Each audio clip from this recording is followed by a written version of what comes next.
నిండు అసెంబ్లీలో BRS శాసనసభాపక్ష ఉపనేత Harish Rao BRS ప్రభుత్వ హయాంలో రాష్ట్ర రుణాలపై స్పష్టమైన వివరాలు వెల్లడించినప్పటికీ కాంగ్రెస్ నాయకులు అదే అంశాన్ని రాజకీయ ఆరోపణలకు పరిమితం చేస్తున్నారని బీఆర్ఎస్ తొగుట మండల పార్టీ అధ్యక్షుడు జీటిపల్లి రామరెడ్డి మండిపడ్డారు.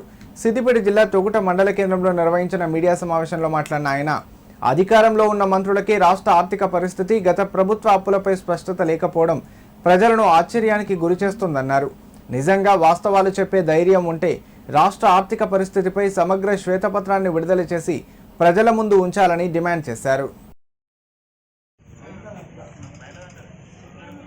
ప్రత్యేక తెలంగాణ రాష్ట్రాన్ని సాధించడంతో పాటు 10 సంవత్సరాల కాలంలో తెలంగాణ రాష్ట్రాన్ని అన్ని రంగాలలో మన కేసీఆర్గా ముందుకు తీసుకెళ్ళారు.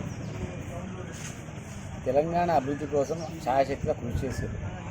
ఆయన హయాంలోనే మిషన్ భగీరథ కావచ్చు, మిషన్ కాకతీయ కావచ్చు, కాళేశ్వరం ప్రాజెక్టు కావచ్చు, తర్వాత రకరకాల సంక్షేమ కార్యక్రమాలు మూమెంట్ అయిపోయినాయి.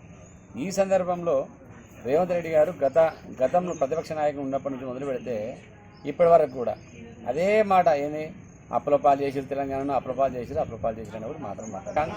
రాష్ట్ర ప్రభుత్వం అధికారంలో ఉండి అధికారంలో లెక్క తీసుకునే సోయి లేదా?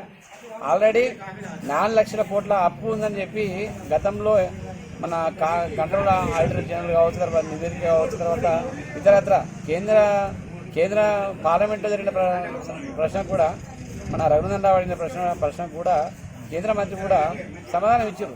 4 లక్షల కోట్ల అప్పు తెలంగాణలో అని. సరే, మీరు ఏముందో ఏం కథనం అవసరం, ఒక శ్వేతపత్రం విడుదల చేయాలి. తెలంగాణ ఎంత అప్పు అయింది, ఏం కథనం అని.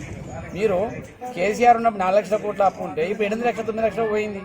మీరు ఏం పని ఏం ఉద్ధరించారని అప్పు అయింది. మరి ఏమంటే అప్పులు కడతానికి పోయినా అప్పులు బిత్తి కడతానికి అయిపోతుంది అంటే ఏ విధంగా నేను అన్ని హామీలు ఇస్తాను ఎందుకు చెప్పినావు? మహిళలకు 20,000 పింఛన్ ఇస్తా అని చెప్పినావు, రైతు భరోసా 12,000 ఇస్తా అని చెప్తివి, అంబేద్కర్ అభయాస్త ద్వారా డబ్బులు ఇస్తా అని చెప్తివి, ఎన్నో రకాల 100 రకాల హామీలు ఇస్తేవి. ఏమన్నా చేసినామా? రూపాయి పని ఏమైనా అయిందా? ఏమన్నా